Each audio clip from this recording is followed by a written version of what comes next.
Good morning students. बेटा आज हम विराम चिन्ह का प्रयोग सीखेंगे। तो हमारा टॉपिक रहेगा विराम चिन्ह। बेटा जब हम हिंदी में जब सेंटेंस का प्रयोग करते हैं, कोई भी वाक्य बोलते हैं, तो कभी हम रुकते हैं, कभी हम थोड़ा सा रुकते हैं, कभी हम किसी से प्रश्न पूछते हैं, कभी हम आश्चर्य प्रकट करते हैं। तो व्याकरण की दृष्टि से हमारे कहे हुए जो वाक्य होते हैं उसको क्लियर करने के लिए विराम चिन्हों का प्रयोग किया जाता है। तो क्वेश्चन है हमारा, विराम चिन्ह किसे कहते हैं? वाक्य में प्रयुक्त ऐसे चिन्ह या निशान जो रुकने या संकेत देते हो विराम चिन्ह कहलाते हैं।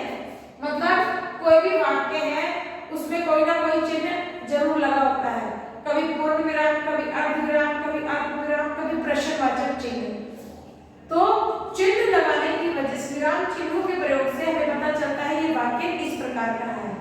ठीक है, तो विराम चिन्ह मुख्य रूप से कितने प्रकार के होते हैं और कौन-कौन से होते हैं ये अब हम जानेंगे।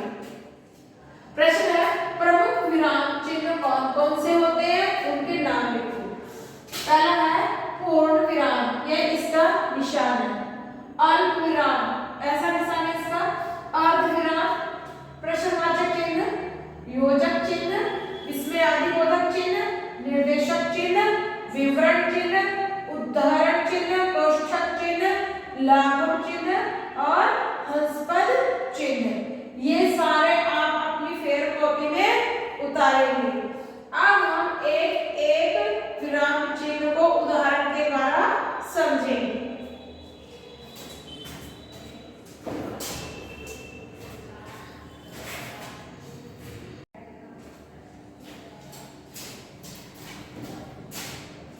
तो बेटा आगे हमें करना है, पूर्ण विराम से स्टार्ट करते हैं। पूर्ण विराम, पूर्ण विराम किसे कहते हैं, कब लगाया जाता है, इसको हम समझेंगे। पूर्ण विराम वाक्य की समाप्ति पर लगाया जाता है। जब सेंटेंस खत्म हो जाता है तो लास्ट में पूर्ण विराम लगाते हैं।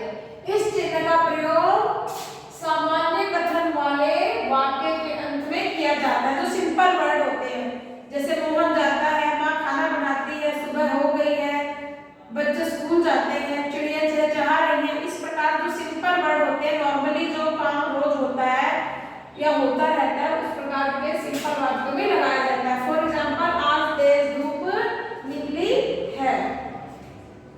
अब इसके बाद आता है हमारा अल्प विराम। अल्प विराम का प्रयोग निम्नलिखित स्थानों पर किया जाता है। जहां थोड़ी देर रुकना, अल्प का मतलब थोड़ा या कम, जहां जरा सी देर के लिए रुकना हो वहां अल्प विराम का प्रयोग किया जाता है। एक ही प्रकार के शब्द को अलग करने के लिए भी किया जाता है। समुच्चय बोधक शब्दों से पहले भी तथा बाद में भी इसका प्रयोग किया जाता है और उदाहरण चिन्ह से पूर्व भी इसका प्रयोग किया जाता है। फॉर एग्जाम्पल, जैसा कि हमारे पहला था, जहां थोड़ी देर रुकना हो, जैसे मुझे केला, संतरा, आम सभी फल पसंद है। तो ये जैसा कि पहला था हमारा ये रहा, जहां थोड़ी देर रुकना, थोड़ा सा रुके, केला, संतरा, आम पसंद है। तो ये हो गया। अब जैसा कि दूसरा है, एक ही प्रकार के शब्द को अलग करने के लिए हम जल्दी घर आ जाते परंतु बस नहीं मिली।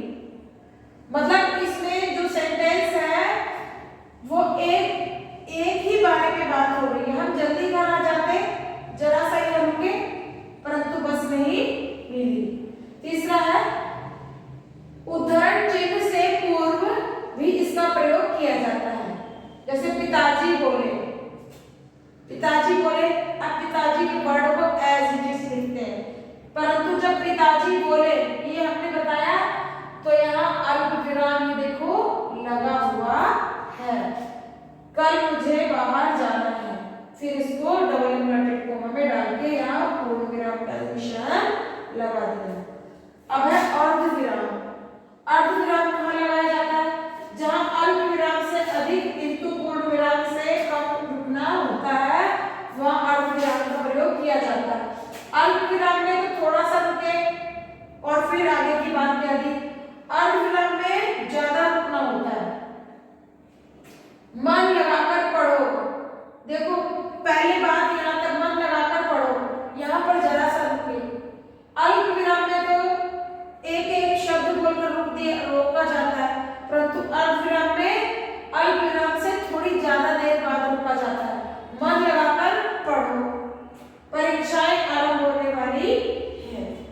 अब हम इसके आगे करते हैं।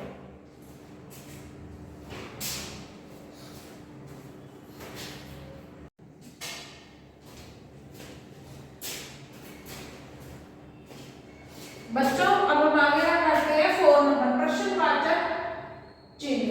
प्रश्नवाचक वाक्य के अंत में इस चिन्ह का प्रयोग किया जाता है। जैसे आप कहाँ जाते हैं, आप कहाँ रहते हैं, आप क्या करते हैं, आप क्या करते हो। ठीक है, अगला है हमारा योजक चिन्ह। योजक यानी जोड़ने वाला। ये चिन्ह ऐसा होता है, देखिए ऐसे। इस चिन्ह का प्रयोग समानार्थी तथा विपरीतार्थी, समानार्थी यानी दोनों शब्दों को जोड़ने वाले, विपरीतार्थी यानी अलग करने वाले, शब्द युग्मों, युग्मों का मतलब जोड़ा, शब्द युग्मों के बीच द्वंद्व तथा तत्पुरुष समास में होता है। जैसे जीवन मरण, ये विपरीतार्थी शब्द है। जीवन मरण, दिन रात, ये भी विपरीतार्थी है। सुख दुख, ये भी विपरीतार्थी है। और समानार्थी है माता पिता। तो इस प्रकार माता पिता, भाई बहन, ऊपर नीचे, दिन रात, सुबह शाम, इस प्रकार सुख दुख, इस प्रकार के जो शब्द हैं उनके बीच में जो है योजक चिन्ह का प्रयोग किया जाता है। उसके बाद जो हमारा विस्मय आदि बोधक चिन्ह, ये ऐसे करना होता है। हर्ष यानी खुशी में, शोक में, विस्मय यानी आश्चर्य में, घृणा में आदि भावों को, मन के फीलिंग को प्रकट करने के लिए इन शब्दों का प्रयोग, इस वाक्य में इसका प्रयोग किया जाता है।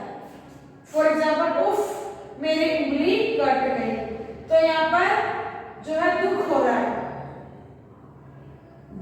जन्मदिन की शुभकामनाएं, यहाँ पर खुशी जाहिर की जा रही है। छी कितनी बदबू है, यहाँ पर घृणा प्रकट की जा रही है। वह कितना सुंदर फूल, तो यहाँ भी वह के बाद लगाया जा सकता है विस्मय प्रकट करने के लिए। ठीक है बच्चों, इसके बाकी आगे का हम नेक्स्ट वीडियो में करेंगे। आप ये सारा काम अपनी फेयर कॉपी में करते रहें।